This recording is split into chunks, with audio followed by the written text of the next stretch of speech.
Déjenme ver y escuchar a Donald Trump arremeter muy tarde, pero ayer lo hizo, usted lo vio en vivo y en directo a través de esta transmisión sin censura, contra los grupos supremacistas blancos. Señaló al Ku Klux Klan, señaló a los grupos neonazis. Esto fue lo que dijo para que nos dé su opinión también después don Jesús Esquivel, corresponsal de la revista Proceso y único corresponsal mexicano acreditado por la Casa Blanca. But based on the events that took place over the weekend in Charlottesville, Virginia, I would like to provide the nation with an update on the ongoing federal response to the horrific attack and violence that was witnessed by everyone. I just met with FBI Director Christopher Wray and Attorney General Jeff Sessions.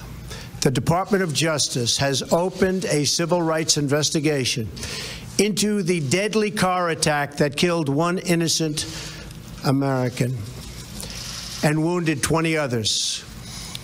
To anyone who acted criminally in this weekend's racist violence, you will be held fully accountable.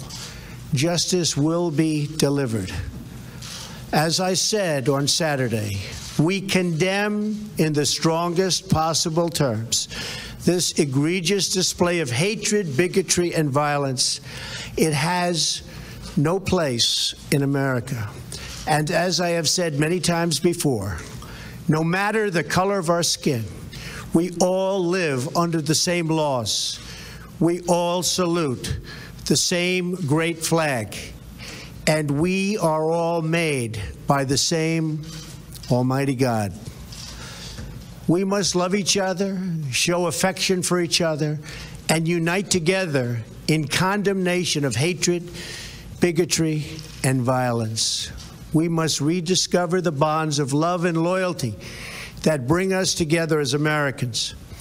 Racism is evil, and those who cause violence in its name are criminals and thugs, including the KKK, neo-Nazis, white supremacists, and other hate groups that are repugnant to everything we hold dear as Americans. We are a nation founded on the truth. Ayer el presidente Donald Trump desde la Casa Blanca. Su opinión, don Jesús Esquivel, muchas gracias por tomarnos la llamada. Buenos días. Pues, ¿qué te puedo decir más de lo que hablamos ayer, Vicente? Es simplemente la retórica de Trump, muy tarde. Pues colapsado o ha accedido a sumir la cabeza en la arena ante la presión casi universal por su tibieza luego de la situación en Virginia el sábado pasado, don Jesús. No, Vicente, no pierdas de vista una cosa. Donald Trump no escucha a nadie. Está forzado como líder de los Estados Unidos y presidente de este país a asumir posiciones que van de acuerdo a lo que establecen las leyes constitucionales de Estados Unidos.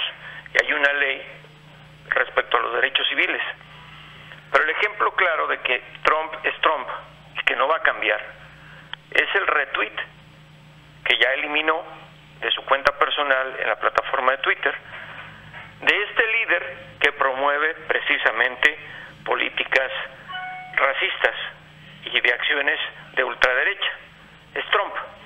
Ayer habló ante la Casa Blanca, ya pusiste lo que dijo, y horas después utilizó su cuenta personal de Twitter para darle difusión a un tipo que pertenece a grupos de ultraderecha, supremacistas o racistas, como quieras llamarles. El presidente Donald Trump estaría sopesando el perdón para el sheriff, el alguacil del condado, ex alguacil del condado Maricopa, Joe Arpaio. Eso sería darle más gasolina a las visiones discriminadoras, antiinmigrantes, racistas. Eso te demuestra quién es Donald Trump. Eso te demuestra quién es Donald Trump. Eso te demuestra que su tema es y su objetivo es cumplir las promesas de campaña que le hizo al sector conservador que lo llevó a la presidencia de los Estados Unidos en materia migratoria. Por eso es que se retrasó, si tú quieres, o se abstuvo cuando tuvo la oportunidad de hacerlo, de condenar las acciones de estos grupos supremacistas blancos en Charlottesville, Virginia. De verdad, a mí me sorprende que varios sectores de la sociedad de los Estados Unidos, que no están de acuerdo con Trump, no entiendan quién es él. Todos los días hay evidencia de que él lo único que quiere es cumplir sus promesas de campaña y en base a ello, con muchas mentiras o verdades a medias, intentar quedarse 4 años más en la Casa Blanca. No tiene otro objetivo, no le importa lo que digan sus críticos ni lo que hagan muchos legisladores. Él es el presidente de los Estados Unidos. Así como se organizó una manifestación de los ultraconservadores, de los grupos supremacistas en Virginia, ahora se estaría organizando otra en Texas, don Jesús. Vamos a ver más de esta situación y cómo pararlo desde su perspectiva. ¿Va a servir el discurso de Donald Trump para ponerle un alto a estos grupos? No, sin duda que no. Vicente, por eso te decía, hay que entender a quién le está hablando Trump.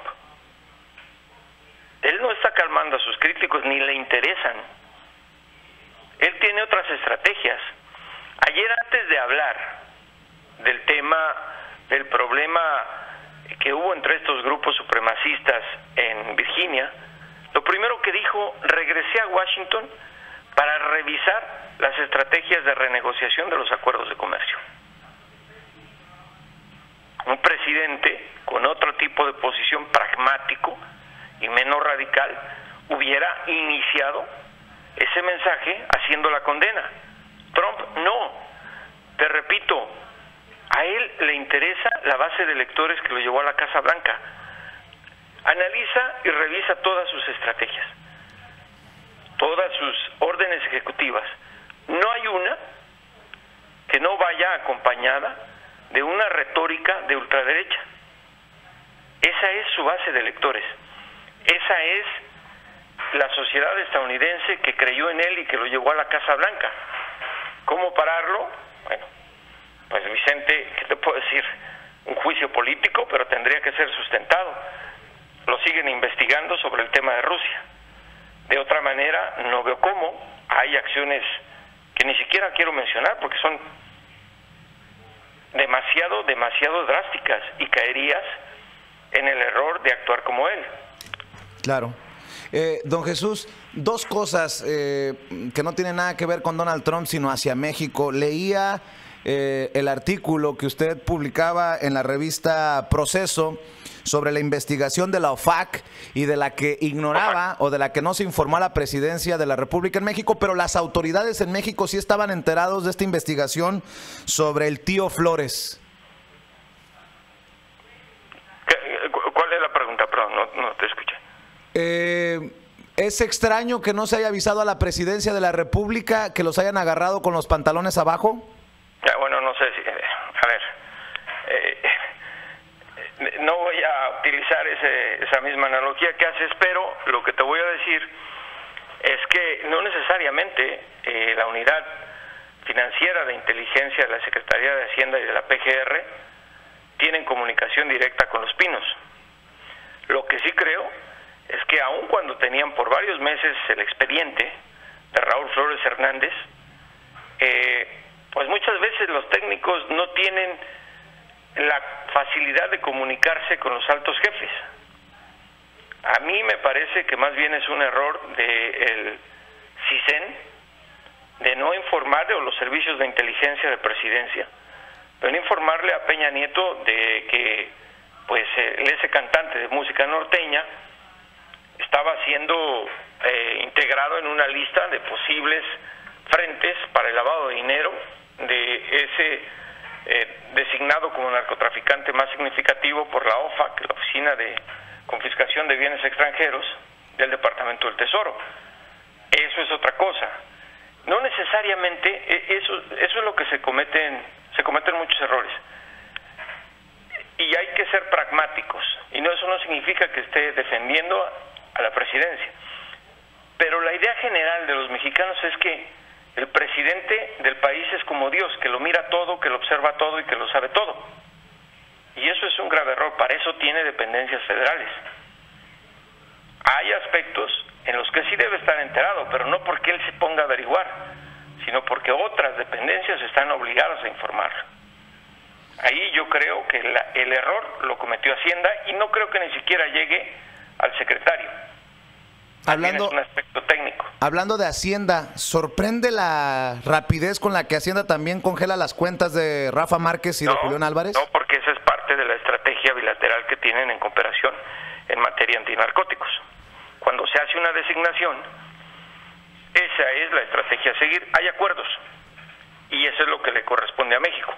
Lo mismo cuando Estados Unidos recibe una ficha roja por parte de México a través de la Interpol para la captura de algún mexicano implicado en un delito o la solicitud de extradición, como lo hemos visto con funcionarios o exfuncionarios mexicanos que al intentar ingresar a los Estados Unidos son detenidos de manera inmediata.